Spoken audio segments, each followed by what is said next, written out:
Orang yang dibela sama Allah Subhanahu wa taala itu Aisyah, istri Nabi SAW, yang dijuluki dengan dua panggilan Aisyah. Yang satu panggilannya Humaira. Apa arti Humaira? Kalau lagi malu wajahnya merah. Pernah ngeliat cewek wajahnya merah? Pakai gitu ya. Kalau Aisyah itu bukan karena dia make upan, memang wajahnya merah kalau lagi malu. Kalau Nabi muji-muji Aisyah, malu merah. Malu pakai ngomong. Itu mah saya. Aisyah Humaira, wajahnya kemerah-merahan. Saking putihnya Aisyah, Abu Bakar itu kan orangnya putih, makanya anaknya juga kenapa dipanggil Abu Bakar? Padahal bukan nama aslinya, itu Aka lah ya, S non S gitu. Aka Abu Bakar. Kenapa dipanggil Abu Bakar? Abu Bakar itu artinya bapak yang punya anak perawan yang cantik-cantik. Aisyah, Asma, itu cantik-cantik semua tuh. Makanya bapaknya dipanggil Abu Bakar. Kita kalau punya, kita yang belum nikah, yang udah nikah, kalau punya anak cewek 2 orang, maka dia bisa dipanggil Abu Bakar. Walaupun namanya bisa aja Asep, bisa aja siapa gitu. Tapi bisa dipanggil Abu Bakar. Kenapa? Punya anak perawan, cantik, soleha. Humaira. Nama lainnya, Nabi juga senang manggil Aisyah itu dengan panggilan Aish. Disingkat Aisyah jadi Aish. Dalam bahasa Sunda jadi Eis. Itu benar.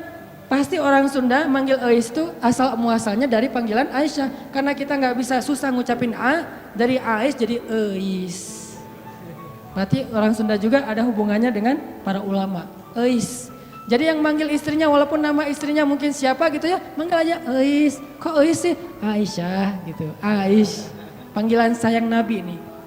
Saking cantiknya Aisyah, banyak yang sebetulnya baper ketika Nabi nikah sama Aisyah. Patah hati cowok-cowok Madinah. Wah, apaan sih Nabi nikah sama Aisyah? Rame aja tuh. Ketika Nabi nikah sama Aisyah. Suatu hari Nabi itu lagi jalan, lagi touring gitu sama sahabat-sahabat. Bahasa dulu mah berangkat berjihad ya, cuman sebutlah touring. Karena Nabi sambil berjihad juga, sambil touring, sambil main. Nah Nabi itu kan kalau berangkat touring bawa istri ya. Jadi kalau yang berangkat touring gak bawa istri kurang ikut sunnah menurut saya. Touring memotoran bawa istri. Tadi jangan bawa jas hujan. Biar kalau hujan mah, gak pakai baju.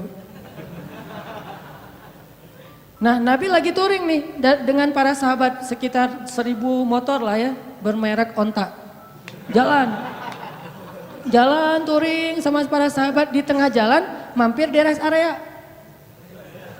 Kan panjang nih perjalanannya, ada rest area. Ini kayaknya rest areanya bagus, masjidnya gede gitu ya, ada KFC segala macam lah, bisa makan di situ, ada tempat ngopi. Mampir tuh di rest area. Pas lagi mampir di rest area, Aisyah kan dia naik kendaraan yang tertutup. Onta di atasnya ada kayak tandu gitu ditutup, khusus buat cewek biar nggak kepanasan. Kalau yang cowoknya naik onta yang terbuka. Kalau bahasa kita sekarang tuh mobil lah ya, Aisyah naik mobil, suaminya naik motor. Yang nyetir siapa ya? Dan cara nih ada gimmick dikit tapi penting ya, bekal buat teman-teman nanti kalau udah nikah. Nabi itu romantis banget loh sama istrinya. Kalau lagi touring gitu, istrinya pengen naik ke atas onta, maka Nabi akan jadikan lututnya sebagai tangga buat istrinya naik ke atas onta. Kan onta tuh tinggi tuh, udah duduk juga masih jangkung tinggi gitu kan. Maka Nabi akan jongkok, Aisyah. Akhirnya Aisyah nginjak lutut Nabi, dipegang sama tangan Nabi, dinaikkan ke atas onta. Tuh cowok banget tuh. Makanya kalau kita pengen naikin istri kita ke atas motor, walaupun motornya bebek ya, gak masalah lah. Motor bebek, udah diceperin lagi tuh, rendah gitu ya. Mah, apaan sih Pak, bisa sendiri kali gitu. Pengen ikut sunnah malah gagal. Jadi sunnah Nabi itu banyak yang seru-seru loh, keren-keren. Baca aja sirah dia, jangan cuma baca hadis teks ya. Baca juga sih sirah, banyak banget sunnah Nabi yang keren-keren, romantis. Touring nih, berhenti di rest area. Aisyah punya kendaraan sendiri. Pas lagi berhenti di rest area, Aisyah pengen ke belakang. Karena di rest area itu ada toilet segala macam, ada ikhwan, ada akhwat. Aisyah pergi ke belakang. Waktu itu Aisyah pakai kalung yang diberikan oleh ibunya, kalung hadiah pernikahan. Cuman centelannya itu udah agak-agak longgar gitu. Pas lagi ke belakang, balik, Baru sadar pas dipegang di dadanya, oh kalung saya jatuh hilang. Akhirnya minta izin ke Nabi, ya Rasulullah kalung saya jatuh dari cari-cari dari tadi gak nemu. Tolong cariin dong. Akhirnya Nabi pun nyari, gak nemu, mengerahkan para sahabat nyari. Sampai akhirnya nemu pas udah malam. Berhentinya sore, waktu asar sampai sunset, sampai udah malam akhirnya mereka baru nemu tuh kalung.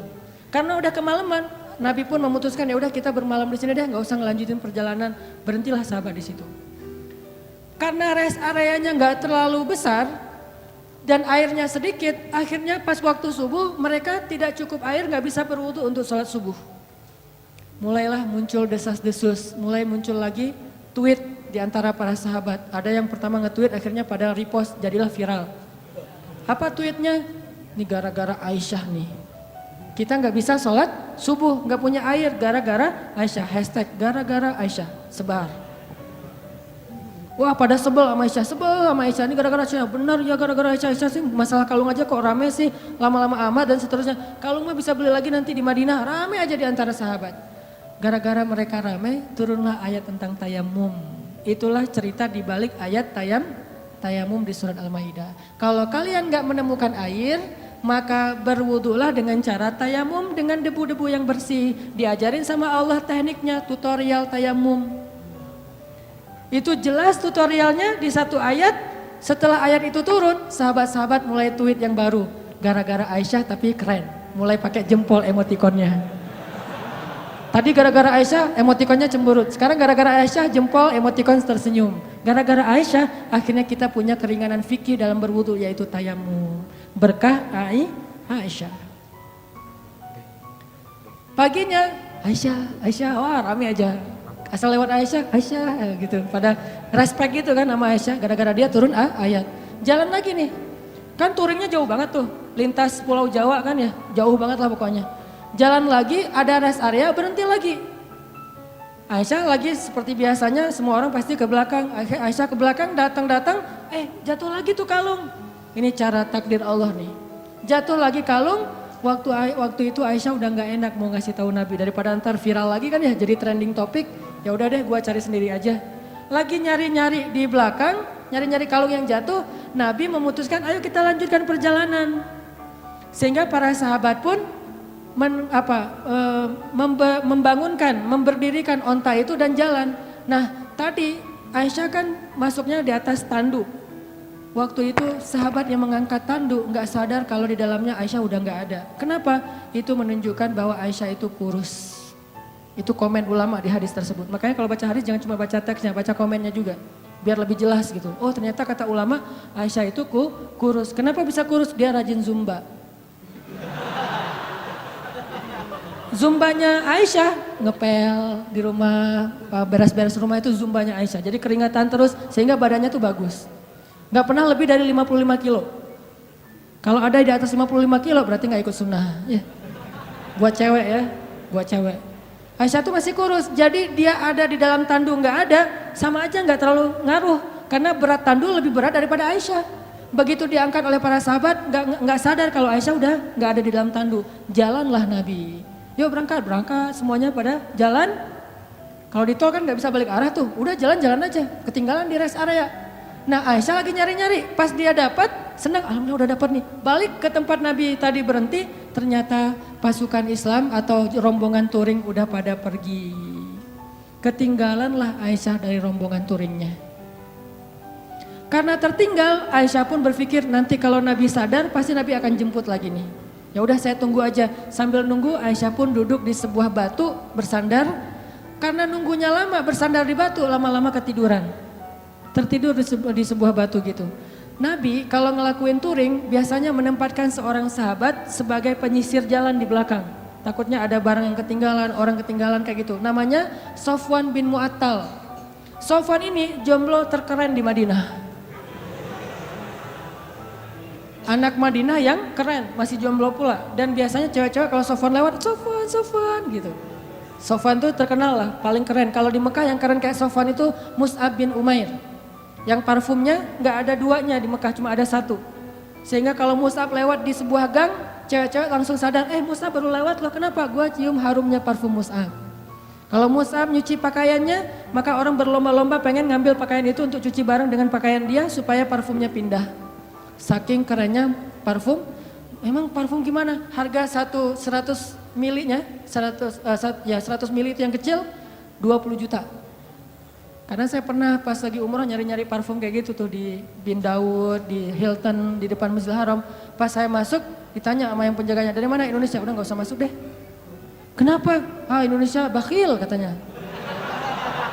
Kalau Malaysia boleh masuk, kalau Indonesia nggak boleh, ini penghinaan nih kata saya nih. Masa orang Malaysia boleh masuk? Soalnya orang Malaysia kalau masuk beli, kalau kita cuma window shopping gitu kan, udah pergi.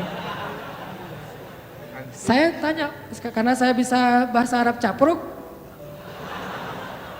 anak uhibbu supermil lah pokoknya ya, capruk aja, banyakin ain aja pokoknya biar Arab gitu ya. Akhirnya dia nggak ngerti, udah masuk aja lah, karena nggak ngerti ya daripada rame. Masuk ngelihat parfum 1 milinya 100 mili yang kecil gitu harganya 20 juta. Pas saya lihat langsung jantungan. 20 juta berarti sekali pakai 100 ribu. Dicoel sekali 100 ribu, 2 kali 200 ribu, sehari 500 ribu pakai parfum doang. Itu Mus'ab bin Umair. Sofwan gitu juga tuh.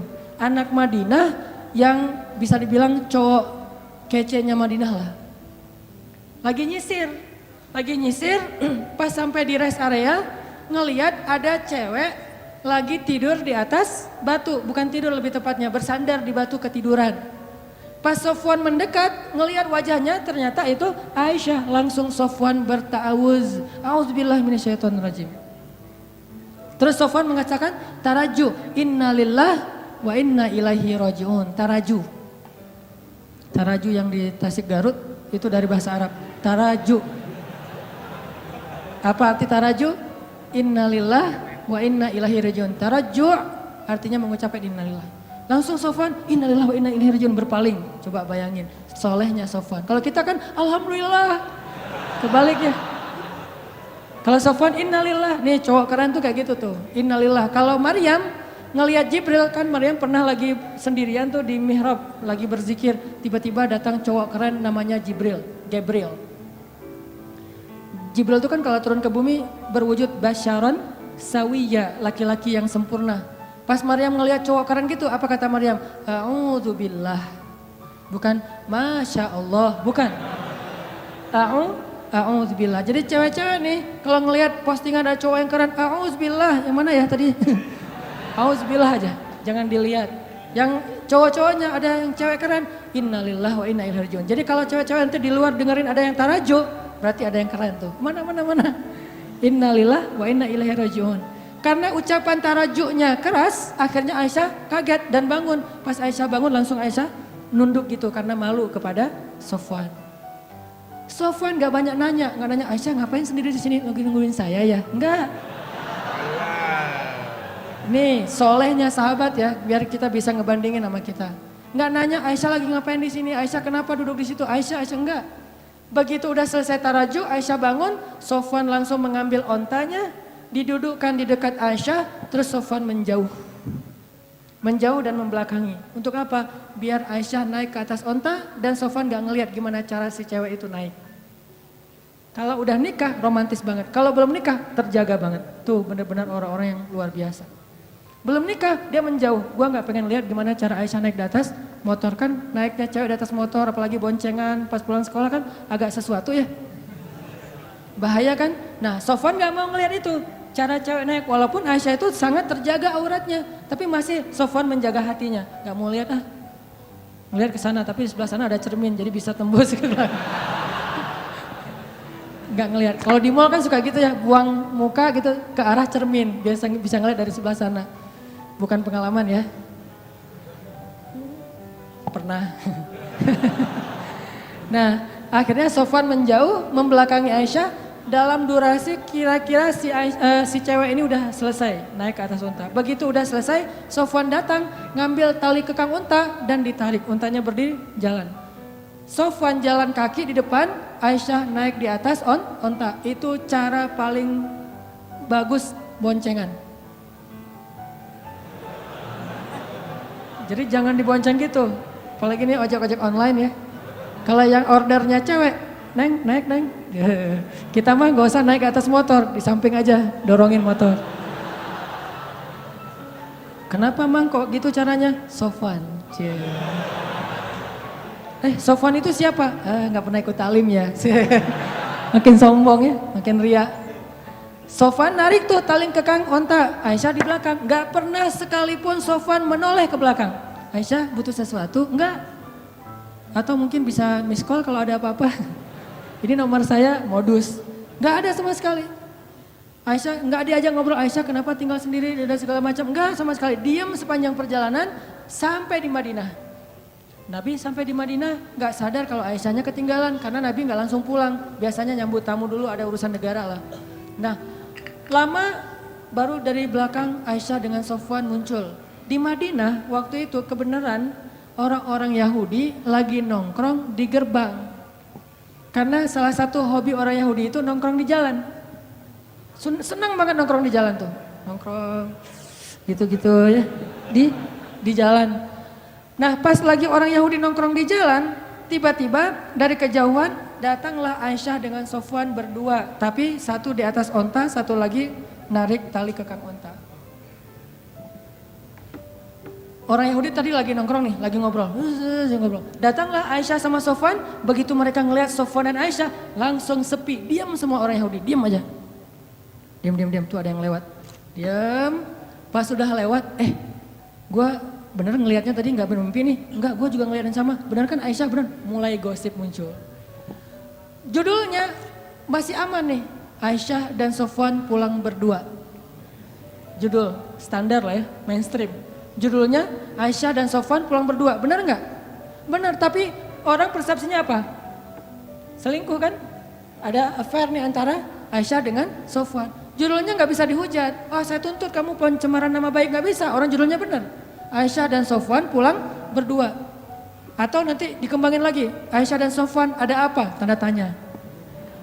Bisa aja kayak gitu. Ada apa dengan AADA gitu. Ada apa dengan Aisyah. Nah gara-gara orang Yahudi nyebarin tweet, hashtag, postingan kayak gini mulai viral di antara kaum muslimin. Ada apa dengan Aisyah? Aisyah selingkuh, Aisyah dan Sofwan ada sesuatu. Ramelah fitnah di antara kaum muslimin tentang Sofwan dan Aisyah. Sampai akhirnya fitnah ini terdengar kepada Rasul. Nabi juga sempat hampir ragu sama Aisyah. Saking semua orang ngebicarain itu. Lo udah dengar berita belum? Apa? Aisyah sama Sofwan ternyata kemarin pulang berdua ada sesuatu tuh. Oh gitu? Kan suka gurih ya omongan-omongan kayak gini nih. Bisa ditambah-tambahin, pecinnya ditambahin, jadilah pecinnya banyak. Makin banyak pecin, makin sedap. Makin susah untuk berhenti kan? Nah gitulah gosip. Akhirnya viral, jadi trending topik di Madinah, Aisyah dan Sofwan ada affair. Sampai ada seorang sahabat, kalau gak salah namanya Abu Ayyub, pulang ke rumah. Nanya ke istrinya, Mah udah dengar berita yang lagi trending topik belum? Udah Pak, Mama juga baru buka Instagram, kata istrinya. Mama punya Instagram kok Bapak gak di follow? Bahaya. Aisyah sama Sofwan katanya di fitnah ada sesuatu. Gimana menurut Mama? Kata Abu Ayyub. Nih jawaban istrinya nih jadi panduan buat kita kalau dengar gosip. Apa kata istrinya? Ya Abu Ayyub, gimana pendapat engkau jika ada yang mengatakan engkau selingkuh dengan seorang perempuan? Kata Abu Ayyub, ya gak mungkin lah. Papa mau selingkuh kan udah cukup dengan Mama. Mama kan segalanya buat Papa, udah gak ada lagi, gak akan terbuka lagi lah hati Papa buat cewek yang lain mah. Udah gitu-gitu. Benar Pak, benar. Sesungguhnya Sofwan itu lebih soleh daripada Papa.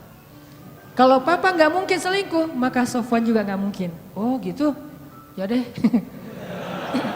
Ditanya lagi sama istri Abu Ayyub, Pak, ya Abu Ayyub, gimana menurut engkau jika ada yang mengatakan Mama selingkuh? Kata Abu Ayyub, nauzubillah gak mungkin. Papa percaya banget sama Mama. Mama tuh kan cewek yang paling setia, yang menjaga diri dan segala macam. Kata istrinya, sesungguhnya Aisyah lebih soleha daripada Mama. Kalau Mama aja gak mungkin selingkuh, apalagi Aisyah. Coba. Gampang kan menyelesaikan masalah kayak gini? Ada isu, sesungguhnya dia lebih soleh daripada kita. Kalau kita aja gak mungkin, pasti dia lebih gak mungkin lagi. Gitu caranya, husnuzon. Tapi di luar, berita itu tetap berkembang. Sampai akhirnya Nabi datang ke rumah Aisyah. Bertanya kepada Aisyah, ya Aisyah, pasti kamu sudah mendengar berita tentang ini. Gimana menurut kamu wahai Aisyah? Kata Aisyah, Kalau saya bilang berita itu bohong, mungkin Nabi nggak percaya sama saya, padahal itu bohong. Kalau saya bilang itu benar, tapi Allah Maha tahu bahwa itu tidak benar, maka saya tidak akan membela diri. Wallahul musta'an, saya akan curhat hanya kepada Allah saja, Allah yang Maha menolong. Masuk ke kamar, Aisyah kecewa gitu sama Nabi. Karena Nabi dianggap nggak ngebelain Aisyah. Nabi juga bingung, benar nggak, emang kayak gitu, saking parahnya berita ini. Nabi juga bingung nih, hampir aja Nabi menceraikan Aisyah. Saking luar biasanya fitnah. Nggak lama kemudian Nabi dalam keadaan sedang sedih, rasa perasaannya itu lagi kacau banget. Turun surat An-Nur ngebelain Aisyah. Sesungguhnya orang-orang yang menyebarkan berita bohong itu adalah bagian dari umat Islam sendiri. Ternyata yang menyebarkan itu bukan orang Yahudi cuma munculin tweet pertama orang Yahudi, tapi yang bikin dia viral orang Islam. Mungkin postingan pertama bukan dari orang Islam, dari luar. Sengaja pengen bikin masalah. Yang bikin itu jadi fitnah, kita sendiri nge-repost sembarangan. Mungkin gak ada masalah sebetulnya, kita aja yang membentur-benturkan. Sesungguhnya yang membawa berita bohong itu adalah orang Islam sendiri. Maka katakan kepada mereka, jika kalian tidak bertobat, sesungguhnya itu zalim yang paling besar. Janganlah kalian meringankan ucapan kalian, meremehkan. Sesungguhnya di sisi Allah itu dosa besar, dan seterusnya.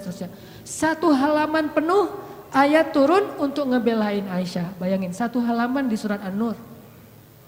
Khusus tentang Aisyah. Akhirnya Nabi pas dapat ayat ini, ngumpulin para sahabat, ayo ngumpul. Nabi pun membacakan ayat itu, para sahabat bertakbir, Allahu Akbar. Ternyata sudah turun tabayyun dari langit, bukan dari bumi. Klarifikasinya, yang membersihkan nama baik Aisyah dan Sofwan, Allah Subhanahu wa Ta'ala, langsung dari Allah. Sehingga akhirnya Nabi pun datang ke rumah Aisyah, nyari, ya Abu Bakar, sudah turun ayat. Mana Aisyah?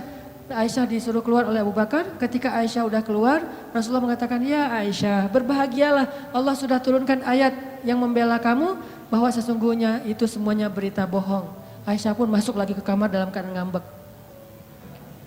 Abu Bakar masuk ke dalam, Aisyah kenapa masih ngambek sama Rasulullah? Udah ucapin terima kasih sama Nabi.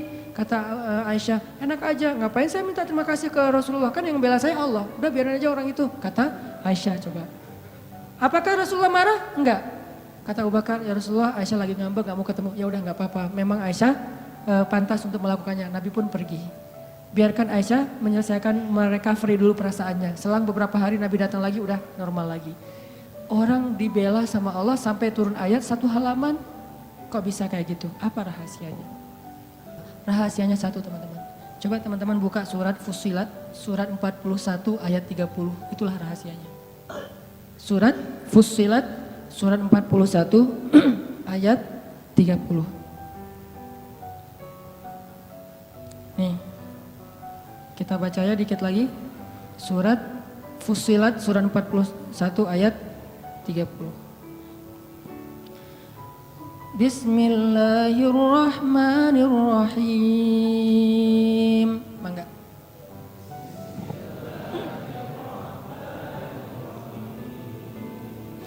Innal ladzina qalu rabbuna Allahu tsumma istaqamu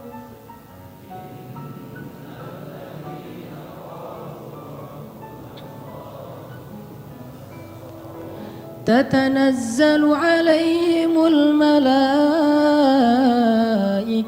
ألا تخافوا ولا تحزنوا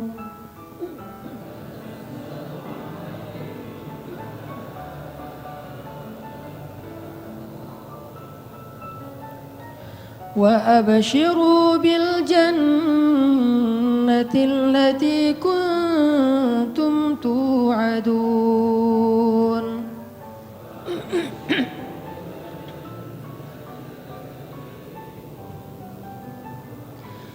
نحن أولياؤكم في الحياة الدنيا وفي الآخرة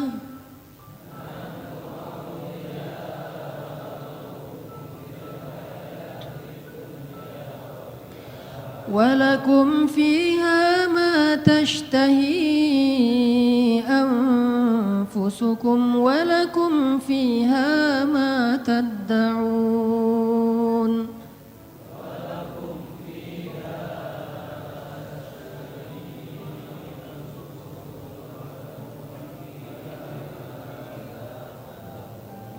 Sesungguhnya orang-orang yang berkata Rob kami adalah Allah, kemudian mereka berkomitmen istiqomah, maka turunlah kepada mereka malaikat-malaikat secara berbondong-bondong dan mengatakan, janganlah kalian takut, janganlah kalian khawatir, bergembiralah dengan surga yang telah dipersiapkan untuk kalian semua.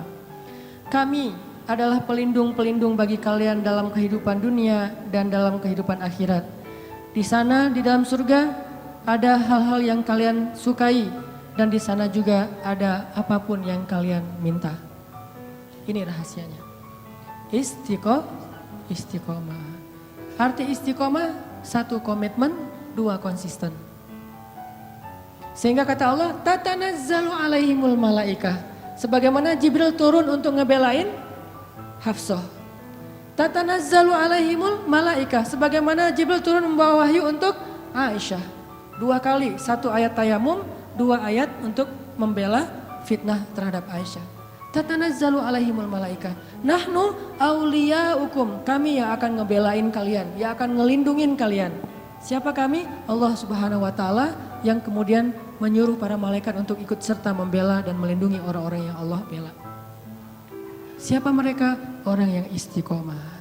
Makanya terus aja on the track, jangan sampai kita melenceng. Kalau terlanjur melenceng langsung balik lagi. Melenceng langsung balik lagi, cara baliknya dengan taubah dan istighfar, hijrah.